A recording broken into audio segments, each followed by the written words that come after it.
आज मैंने दिल्ली के मुख्यमंत्री का कार्यभार संभाला है, जिम्मेदारी संभाली है।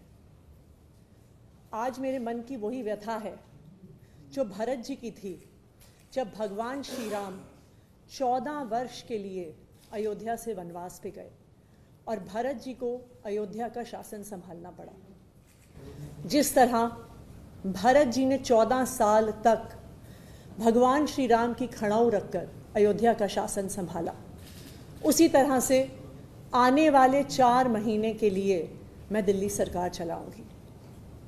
भगवान श्री राम ने अपने पिताजी द्वारा दिए गए एक वचन को निभाने के लिए 14 साल का वनवास स्वीकार किया।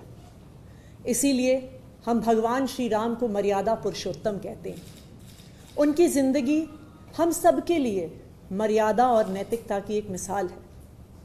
बिल्कुल उसी तरह अरविंद केजरीवाल जी ने इस देश की राजनीति में मर्यादा और नैतिकता की एक मिसाल कायम की है। पिछले 2 साल से भारतीय जनता पार्टी ने अरविंद केजरीवाल जी पर कीचड़ उछालने में कोई भी कसर नहीं छोड़ी। उन पर झूठे मुकदमे लगाए, उनको गिरफ्तार किया, उनको 6 महीने तक जेल में रखा। जब अरविंद केजरीवाल जी को सुप्रीम कोर्ट ने जमानत दी तो उन्होंने कहा कि अरविंद केजरीवाल जी की गिरफ्तारी एक दुर्भावना के तहत हुई है।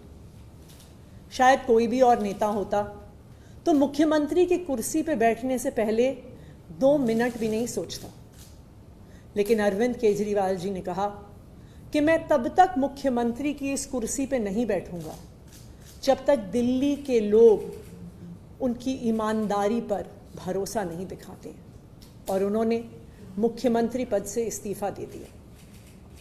लेकिन दिल्ली के मुख्यमंत्री की कुर्सी, ये कुर्सी अरविंद केजरीवाल जी की है।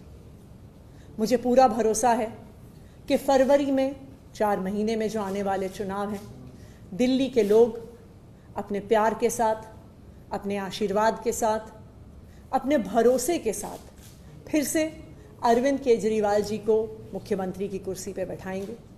तब तक ये कुर्सी इसी कमरे में रहेगी, अरविंद केजरीवाल जी का इंतजार करेगी। धन्यवाद।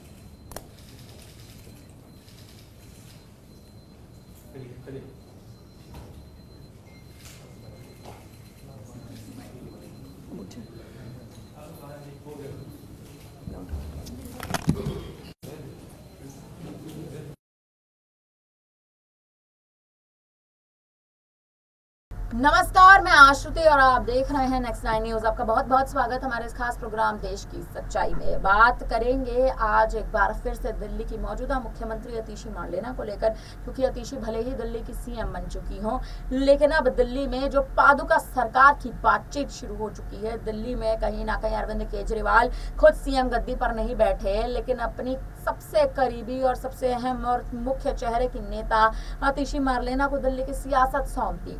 जनता इसी बात पर कहीं ना कहीं लगातार सवाल उठा रही है, राजनीति इसी बात पर हो रही है, और दूसरी ओर अगर देख लिया जाए तो अतिशी मार्लेना का यूं दिल्ली की सियासत को संभाल लेना अरविंद केजरीवाल के लिए बड़ी चुनौती बनता जा रहा है। जनता की नाराजगी साफ तौर पर देखने को मिल रही है, लेकिन इसी बीच हरियाणा पर अरविंद केजरीवाल का ध्यान अब ज्यादा है।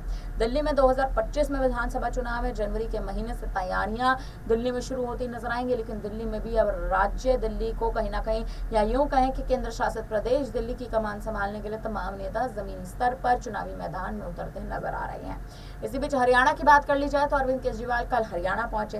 हरियाणा पहुंचकर तमाम बड़े बयान देते नजर आए। साफ तौर पर यह कहते नजर आए कि अगर आम आदमी पार्टी हरियाणा के चुनाव में नहीं आती तो हरियाणा में आम आदमी पार्टी के बिना कोई पार्टी चुनाव ही नहीं लड़ पाती।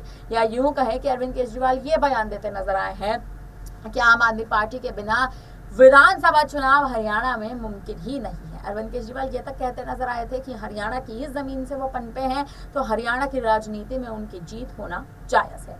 लेकिन हरियाणा के साथ साथ दिल्ली की राजनीति, दिल्ली में मुख्यमंत्री हैं लेकिन दिल्ली की कमान कैसे संभालेंगे, इस पर लगातार कयास तेज हो रहे हैं। क्योंकि दिल्ली में मौजूदा मुख्यमंत्री आतिशी मारलेना को भले ही बना दिया जाए, लेकिन खुद सीएम की गद्दी पर आतिशी बैठी नहीं है। भले ही सीएम के तमाम जो कार्य हैं, चाहे यूं कहे कि दस्तावेजों पर दस्तखत है, तमाम बड़े कार्य कहीं ना कहीं आतिशी मारलेना करती नजर आ रही हैं, लेकिन आतिशी मारलेना अब तक भी दिल्ली में सीएम की गद्दी पर नहीं विराजमान हो सकी हैं। इसी मुद्दे पर लगातार चर्चाएं तेज हो रही हैं कि आखिर आतिशी मारलेना दिल्ली की कमान क्या संभालती नजर आएंगी। क्या दिल्ली की जनता से जो वायदे कर रहे थे, क्या दिल्ली की जनता जो कहीं ना कहीं एक उनका भरोसा जो आम आदमी पार्टी से टूटता नजर आ रहा है, कि दिल्ली की जनता को वो भरोसा एक बार फिर आतिशी मारलेना देती नजर आएंगी। क्योंकि तमाम राजनीतिक जो कारणों की अगर बात कर ली जाए या राजनीतिक मुद्दों पर अगर गौर कर लिया जाए, तो आतिशी मारलेना को मात्र केवल दिल्ली में एक डमी सीएम बनाया गया है। यानी डमी सीएम के मात्र केवल इतने काम होते हैं, जब तक खुद मुख्य चेहरे मुख्यमंत्री कहीं ना कहीं नियुक्त नहीं होते विधानसभा चुनाव तक, तब तक दिल्ली की आपातकालीन सरकार खुद एक ऐसा सीएम चलाता नजर आता है जिसको डमी सीएम कहा जाता है। और इसी बीच आतिशी मारलेना ये भी कहती नजर आए कि उन्हें कहीं ना कहीं एक ऐसी स्थिति का अनुभव हो रहा है कि जब भगवान राम वनवास गए थे और उनके पीछे से भरत को 14 साल तक ये जो कार्यकाल है, जो पदभार है, उनको संभालना पड़ा था। लेकिन इसी बीच भगवान राम की चरण पादुका तो रखी गई थी, लेकिन अरविंद केजरीवाल के लिए पूर्ण तरह से अगर देख लिया जाए तो उनके लिए गद्दी ही खाली कर दी गई है। आतिशी मारलेना सीएम की गद्दी पर अब तक नहीं बैठी, साफ तौर पर यह कहती नजर आई है कि सीएम की गद्दी पर तो नहीं बैठूंगी, इस गद्दी पर अरविंद केजरीवाल का ही अधिकार है और वही दोबारा आके इस ही गद्दी पर विराजमान होंगे, दिल्ली के सीएम के तौर पर विराजमान होंगे। लेकिन मैं दिल्ली की सीएम की गद्दी पर नहीं बैठूंगी। उसी के साथ एक चेयर लगाती नजर आई, कहीं ना कहीं उस पर विराजमान होती नजर। और अब तमाम तरह के जो राजनीतिक कारण हैं, राजनीतिक गलियारों में इसी बात पर लगातार हलचल तेज है कि अगर आतिशी को सीएम की गद्दी पर बैठना ही नहीं था, तो आखिर अरविंद केजरीवाल ने और आम आदमी पार्टी के तमाम मंत्रियों ने उन्हें मंत्री पद के लिए और मुख्यमंत्री पद के लिए आखिर पदभार क्यों ग्रहण करवाया।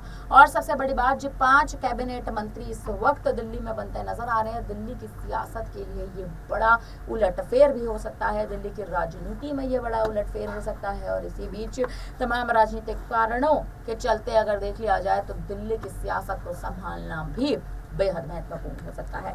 देखना ये अहम है कि दिल्ली में जो 2025 के विधानसभा चुनाव है, कि अरविंद केजरीवाल वापसी करते नजर आएंगे, कि अरविंद केजरीवाल वापस आते नजर आएंगे, या फिर दिल्ली की राजनीति खुद आतिशी मारलेना संभालेंगे और 2025 के विधानसभा चुनाव में निखरती नजर आएंगी। फिलहाल अब इस पर आप क्या कहेंगे, आप कमेंट करके जरूर बताइएगा। बने रहिए हमारे साथ, तमाम बड़ी खबरें देखते रहिए और देखते रहिए नेक्स्ट टाइम।